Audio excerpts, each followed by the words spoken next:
Merci Monsieur le Président, Monsieur le Secrétaire Général. Merci pour votre présentation du grand plan d'investissement. C'est 57 milliards d'euros sur 4 défis majeurs de la France, la neutralité carbone, l'accès à l'emploi, la compétitivité par l'innovation et l'état numérique. Parmi ces 4 priorités, l'accélération de la transition écologique comporte notamment 9 milliards d'euros dédiés à l'amélioration de l'efficacité énergétique des logements des ménages modestes et des bâtiments publics. Bien évidemment, cette priorité est à saluer, alors que nous savons, comme l'a rappelé Stéphanie Do, qu'ils sont responsables de 20% des émissions de gaz à effet de serre. Il est donc impératif de faire de la rénovation énergétique des bâtiments une priorité nationale, de massifier la rénovation des logements et des bâtiments tertiaires et de lutter contre la précarité énergétique.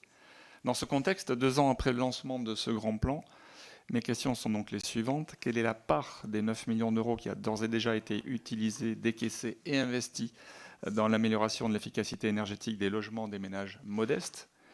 Quels sont les modes d'intervention utilisés dans ce secteur? Des subventions, des dotations, des prêts, des prises de participation?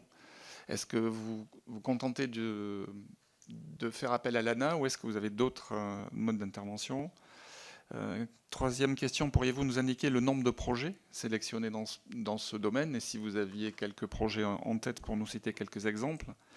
Enfin, et aussi intéressant, comment les parties prenantes de ce secteur, que ce soit des entreprises, des start-up, des associations ou encore des centres de recherche, peuvent s'informer et accéder à ces financements? Je vous remercie. Effectivement, on a une problématique de filière derrière, et notamment de formation des entreprises capables de déployer. C'est tout l'enjeu d'ailleurs de la montée en puissance du programme d'investissement rénovation énergétique, notamment porté par l'ANA. C'est ce qui fait qu'on monte en puissance peut-être lentement. On est passé à plus de 20% cette année, 62 000 bâtiments rénovés. Pour 75 000, avec une action d'ailleurs qui a permis d'augmenter, c'est la simplification de l'accès, notamment l'accès numérique, le dépôt des dossiers en numérique. Donc l'entrée du pipe, je dirais, est en phase d'accélération, le circuit financier est plus fluide qu'auparavant. En revanche, c'est vrai, et je vous rejoins sur cette double question qui est comment la filière s'organise-t-elle? Et notamment, il y a cette problématique qui est prise en charge par le programme d'investissement dans les compétences, pour lesquels il y a un certain nombre d'outils qui sont déployés, en lien d'ailleurs avec les régions, sur la formation des artisans, des entreprises, à la montée en puissance et surtout à la proposition de bons outils et de bons matériaux de rénovation, parce que là, en la matière, les risques sont grands que l'argent n'aille pas forcément dans les bonnes rénovations, au fond.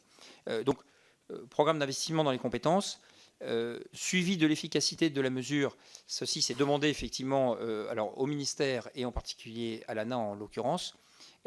C'est en cours de monter en puissance et nous on compte bien cette année pouvoir effectivement dans ce travail que nous faisons, que je l'expliquais, sur l'impact réel de la mesure, avoir et être capable de revenir l'année prochaine devant vous pour vous donner des éléments très concrets de ce qui a marché, ce qui n'a pas marché et l'impact au-delà du chiffre au fond des 62 000, demain 75 000, mais d'être plus concret sur voilà, la typologie des opérations qui ont été lancées, le nombre d'emplois créés, le nombre d'entreprises qui ont pu aussi se développer ou être créées grâce à ça. Voilà, derrière, il y a quand même aussi la volonté de créer, et comme vous le disiez fort justement, un secteur qui n'est pas délocalisable.